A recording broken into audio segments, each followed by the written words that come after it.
Hi, this is Upayan from Indiahikes, and today we are discussing how difficult is the Kumara Parvata trek. So Kumara Parvata has always been difficult. It's legendary for its difficulty.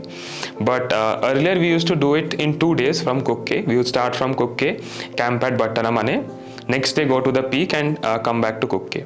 But with the new Aranya Vihara regulations, camping is now out of the question. So you do the entire thing in 1 day, which has actually pushed the difficulty of the trek even higher. But then there's a new route to Kumara Parvata as well, which starts from Bidahalli, and that's easier and much shorter than what you experience on the Kukke trail. So whether you are starting from Kukke or from Bidahalli, you can actually do the Kumara Parvata trek in 3 different ways. And each of these routes are very different in terms of the kind of terrain and the difficulty that you face. So keep watching as I walk you through each of these routes, and then you can decide that which difficulty level suits you the best and how you would like to go about doing the Kumara Parvata trek. So I'll start with the most traditional route that we have always taken to Kumara Parvata, and that is starting from the temple town of Kukke and ending in Kukke itself. So this route is known to be long. It's almost 11 kilometers one way, so you are trekking for 22 kilometers in a day. That is difficult in itself, but what I also want you to consider is the elevation gain. So at Kukke Subramania you are at around 600 feet above sea level, and at the top of Kumara Parvata you are standing almost 5,600 feet above sea level. So that's a 5,000 feet elevation gain in half a day, and then you lose all that elevation by the time you are back to Kukke. So this is going to be brutal, this is going to be hard on your knees, and this is going to be a huge challenge. But I'll just walk you through the trail to tell you why it's also the most beautiful route you can probably take to the Kumara Parvata. It starts from Kukke, right away from Kukke it starts through beautiful forests of the Western Ghat, and the trail is continuously ascending and ascending sharply. There's no respite, but you are surrounded by this beautiful shaded forests. And then suddenly after you cross the Bhimana Kandi and you have reached the Girigadde forest office, the forests have opened up and Shola grasslands, little bit of a respite, gradual ups and downs until you reach the base of Shesha Parvata.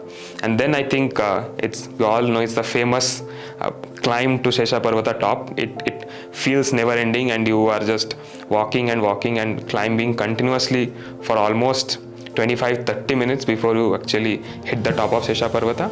And then what lies after that is you again lose all of that altitude, get to the base of Kumara Parvata, the infamous 60-70 degree incline of rocks, base of Kumara Parvata, and then you again go up to Kumara Parvata top. So you're actually hitting 2 tops. So you're going up to Shesha Parvata, coming down, going up to Kumara Parvata again, and now you have only reached the top, and you repeat the entire thing again to get back to Kukke.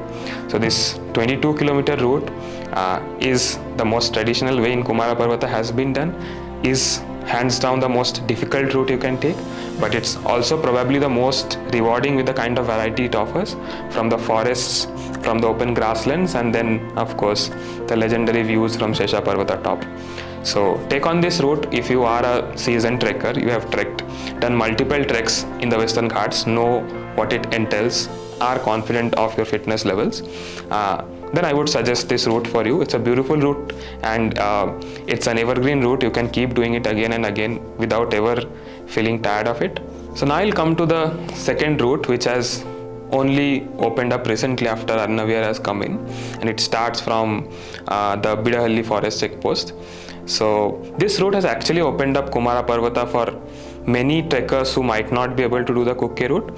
The route is 7 kilometers long on one side, so it's 14 kilometers, almost half the length you would do if you are doing it from Kukke. But there's something else here as well. You start the trek at Bidahalli at around 3,400 feet above sea level already, and you are trying to reach Kumara Parvata at 5,600.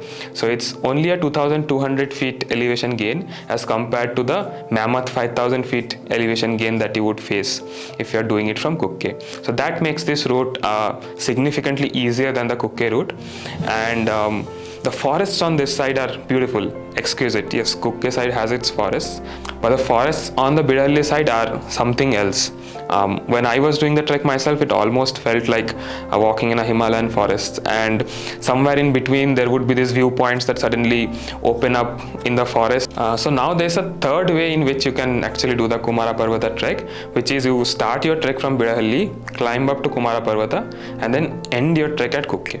So I would say that it is really the best of both worlds, where you are ascending from Bidahalli, which is at 3,400 feet, so it's a 2,200 feet ascent, 7-kilometer ascent to Kumara Parvata, and then the whole 11-12 kilometer of brutal descent to Kukke. So it's a total of 7 plus 11, 18 kilometers.